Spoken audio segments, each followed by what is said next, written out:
It is quite known as anyone living in America that Democrats and Republicans don't exactly agree on much, politically speaking. However, there is one topic that they seem to agree on, and that is the welfare system. Welfare just basically isn't working in our nation, and both sides have the reasons explaining where it's failing.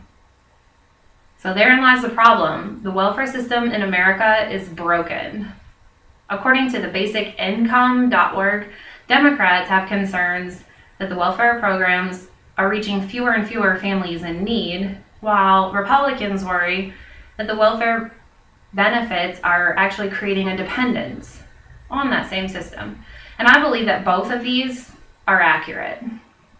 Currently, childhood poverty alone in the U.S. costs over $1 trillion, as reported to the Congressional Budget Office. Some main causes of the break in the welfare system are time limits and strict eligibility. Leah Hamilton, a professor of social work at the Appalachian State University, explained that stricter eligibility criteria and now 5-year lifetime limits are being enforced. In 1996, TANF served 68% of low-income families. Today, they're only serving 23% of those families who need assistance. Also, rules that are designed to encourage independence from the same welfare systems are actually having the opposite effect. An example of this is if a state, let's say, had really strict work requirements, that individual on services is usually forced into taking the very first job that comes along. And these jobs are not generally high paying, nor do they have benefits that can support their families. This results in them staying on services longer or reapplying for services later. Whereas a state who had looser requirements would allow the individual to a little more time to find a better paying, better benefit type job. Another example, which was explained by Susan Roll and Jackie East in their article Financially Vulnerable Families, is the cliff effect. This is where welfare recipients immediately lose all benefits after just a small increase in income. As a result, people turn down raises or promotions altogether in fear of losing all of their services, which are providing for their families. I have read several solutions that offer a fix to the broken welfare system in our country.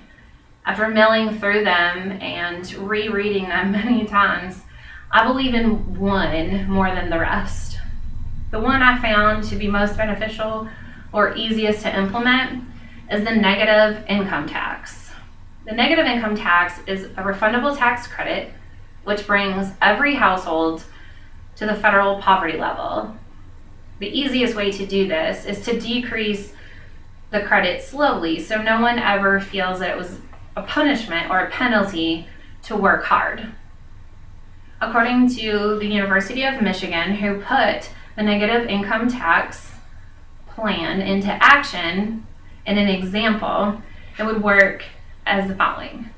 Let's say a family who had no income at all to report, their tax credit would be 100% of the poverty line, which for us here nationally, it's $20,780 for a family of 3.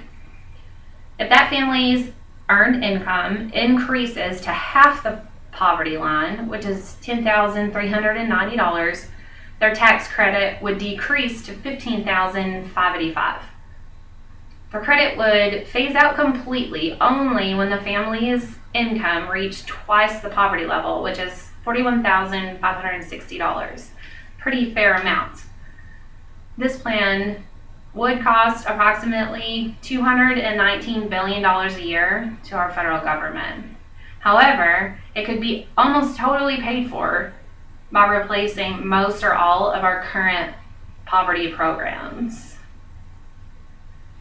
To me, it's mind-blowing that we are still allowing the poverty in our country to be that of developing nations. I can't imagine having to put ads on television for other nations who need clean water and to keep children off the streets for being homeless when we as Americans don't realize that we have those same conditions right here in each and every city of our nation.